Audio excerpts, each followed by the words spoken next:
Fury. Since you've been gone, things have gotten much worse.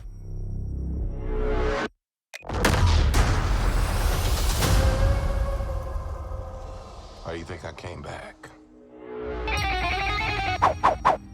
What a thing to step into a Marvel show, an original character, something that we haven't seen before. Is that less or more pressure for you as an actor? Well, no, it's the same kind of pressure. I think any job I always feel a little bit of pressure. Like a healthy amount of pressure is good, but it was about stepping into a character who was that dark, you know, that felt new and exciting. How did you get involved, and how easy was the process to get cast? Jonathan Schwartz called me up with another producer, and we just started having a conversation about the piece and what they wanted to do, and they asked me to play this. Gravik was an idea at this stage, and so we just had lots of conversations about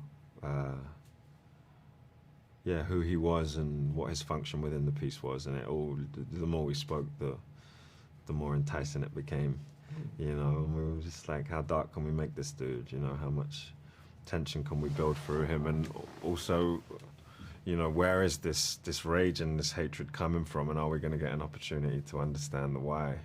And all of that was guaranteed and promised. So I was like, with this cast, well, it was Sam and Ben at the time. I was like, I couldn't say no to it, you know. Like, it was. I read some taster scenes from the final episode and some bits and bobs from episode 3 and 4, and they were just ideas at that time.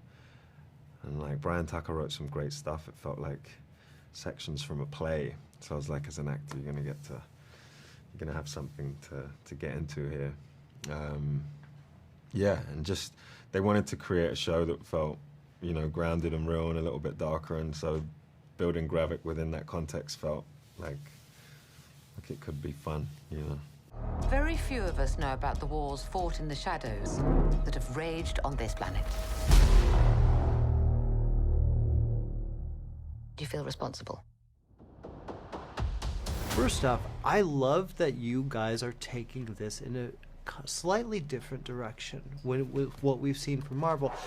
What was your vision, and how impacted were you by especially the early comics from this? The first day I started working on this job, they said, don't read the comics. And they said that this is all inspired by the comic world, but the MCU, the cinematic universe, is unto itself. And we take characters and inspiration, but then create a new life and a new vision for them in the MCU. So this wasn't really a function of adapting the comic book or reaching back into the MCU and figuring out. This was a story unto itself that had never really been explored in the MCU, the Nick Fury story. I think there's a lot of superhero stories in the MCU, but this is really the first one about a human whose boots are on the ground and he can't fly, and so we're addressing human issues. I think I did read the comic books, even though they told me not to, and you know, they are a lot about distrust and suspicion and paranoia, and all of that was in the very first pages of Kyle Bradstreet's script, those themes. And I think when you take that along with the character of Nick Fury, who is as external as he is internal, introspective as he is an extrovert, you come up with sort of an espionage film noir character. And so I think we went back to things like The Third Man and even Coppola's The Conversation more than we did to the comic books. Where are the Avengers? This war is one I have to fight alone. I can see the passion. It's Yeah, just what you're I really enjoyed it because it was posted. I keep looking at the characters, going like, yeah. I mean, it's that's kind of cool though, because you get to kind of a fresh start, right? I mean, you don't have any kind of baggage, you don't have to go, well, my character did this in these previous comics. Exactly. What were your inspirations to kind of bring in the darkness? Did you see 000? Yeah. Did you see the guy Manuel? Yeah, I'd watched that a little while before, and then as I was thinking about Gravik, he kept coming to mind. There was something about their relationship to violence that felt very similar. There was something interesting about Manuel's relationship to violence, like how easy he found it. You know, that scene on the bus where they take everyone off the bus and all of that stuff.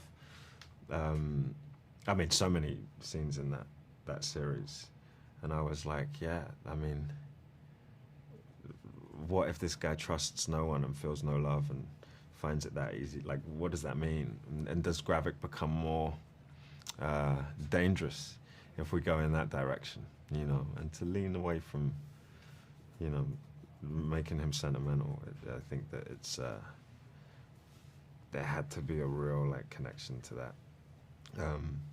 So that was fun, and there was no comics to kind of go, you can't do this or you can't do that. It was just like, how do we make him the most appropriate villain for this piece? How do we give Sam someone to like really come up against? And so yeah, creatively it was kind of fun in that way, you know, because there was so much room to be like, what if we do this? You know, what if he's saying this but actually he's thinking this?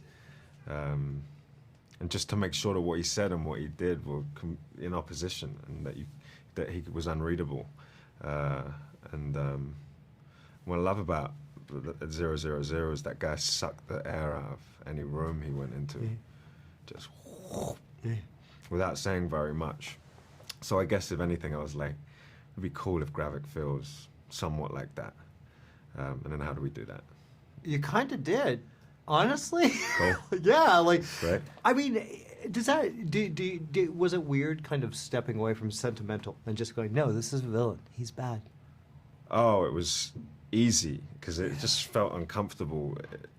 It didn't feel right instinctively. It was like, no, it can't be that. It's not that. He has to be someone who you want Fury to put down or lock up. So yeah. Easy decisions to make. You've been avoiding Earth. I have called for your help plenty of other times, and you've been pretty content to let those calls go straight to voicemail.